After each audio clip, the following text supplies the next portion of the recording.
the most devastating attack on a Russian port since the start of the full-scale war. Ukrainian drones attacked the port of Ust-Luga in the Leningrad region of the Russian Federation on the night of March 25, but the fire at the port is so intense that it still hasn't been extinguished. And at first, the initial footage from the scene of the strike seemed unreal to me, the blaze was just too intense.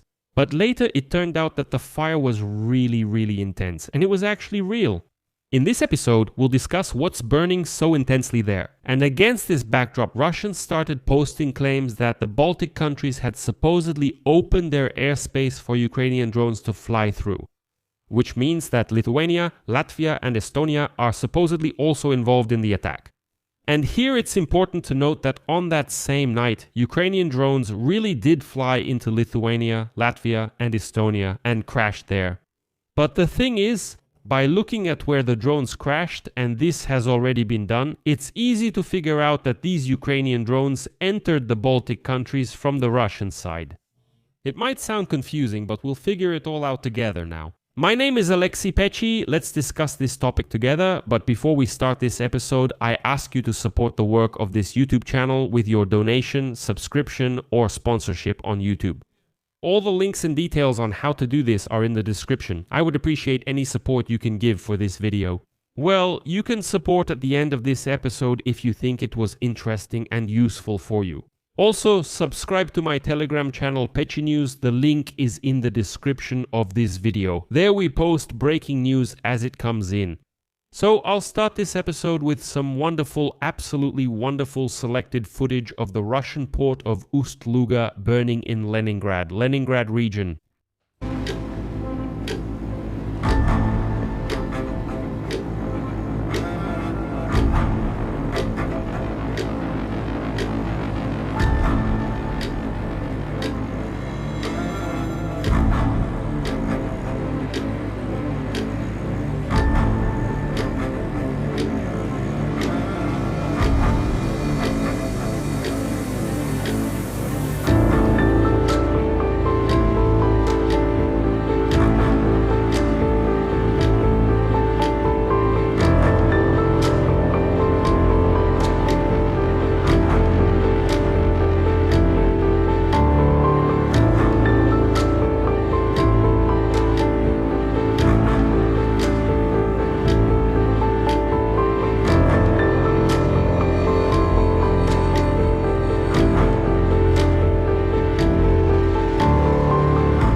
In this footage, you saw the aftermath of the drone attack on the night of March 25th. The port of Ust-Luga in the Leningrad region is on fire. And now, the Special Operations Forces of Ukraine have reported that, together with the Security Service of Ukraine and other special services, they struck the port of Ust-Luga on the Baltic Sea, which is located almost 1,000 kilometers from the border of Ukraine. At the port, long-range drones reportedly struck the facilities of the company Novatek, which is the largest Russian producer of liquefied natural gas. It is also claimed that tanks with oil and petroleum products were hit. It was also reported that the Novatek Ust-Luga plant, which handles transshipment and fractionation of stable gas condensate, was damaged. The governor of Leningrad region, Alexander Drozdenko, an interestingly Ukrainian surname by the way, reported that containment efforts are underway in the port area of Ust-Luga. Efforts to contain the fire has been ongoing for a day now. Vyborg was also under attack, where a dry cargo ship was on fire at the Vyborg shipbuilding plant. The General Staff of the Armed Forces of Ukraine later reported that yes, Ukrainian forces did indeed strike the shipbuilding plant as well. According to the report, the patrol icebreaker Perga, which is used by the FSB border service, was damaged. A few days earlier, drones attacked another major port, also on the Baltic Sea, Primorsk, which is located near Vyborg.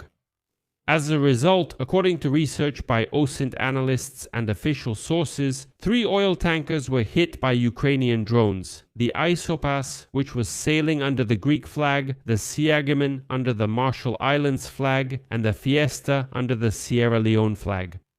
5 tanks containing fuel oil, gas condensate and fuel were also damaged or destroyed, along with 3 processing units including a hydrocracking unit, 3 berths including mooring facilities, a utility building and a dormitory, 2 Coast Guard patrol boats under construction at the Viborg shipyard, a port crane and a tender site at the Porto-Nergo berth, and a distribution substation.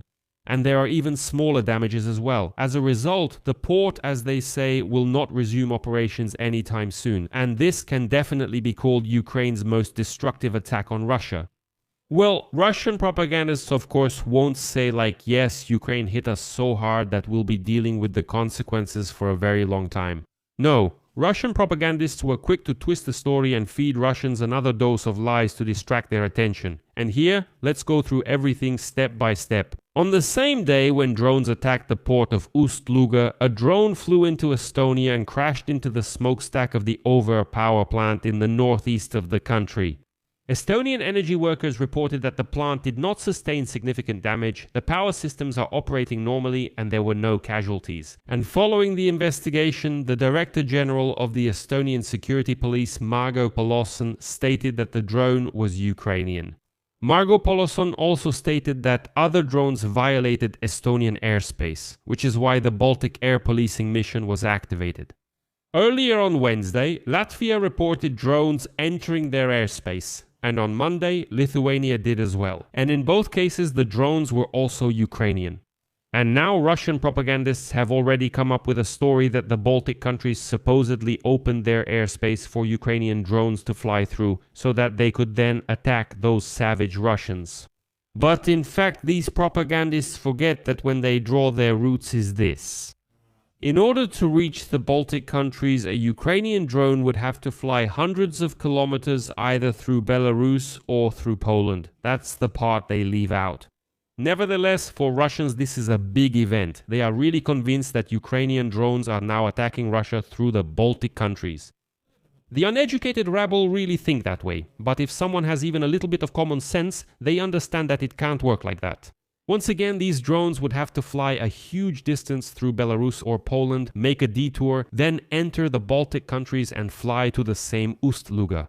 But here's the problem. After an investigation, the authorities of the Baltic countries conclude that Ukrainian drones entered their airspace because of a massive drone attack on the Leningrad region and the port of Ust-Luga. But they entered their territory from the Russian side. And here, many would say, wait, hold on, it's unclear.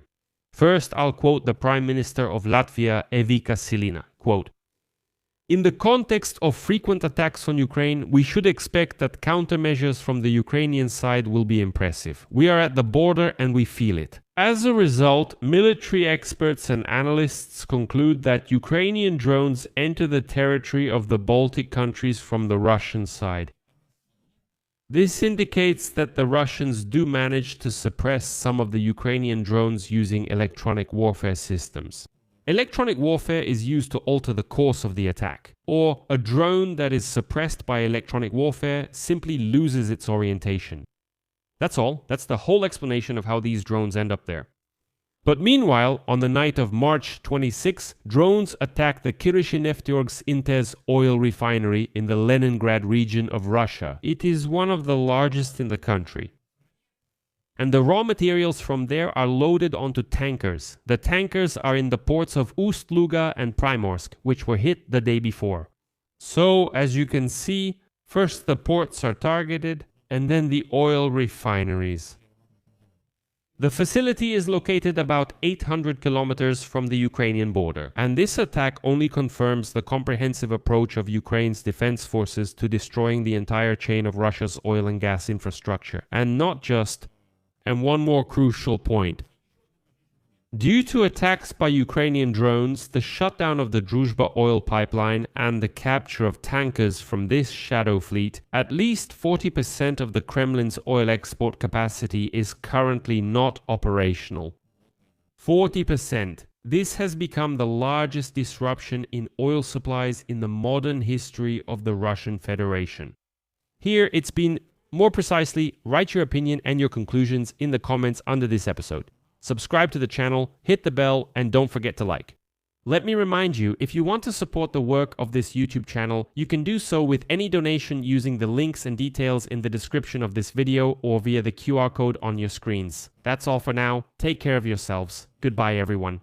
To be continued.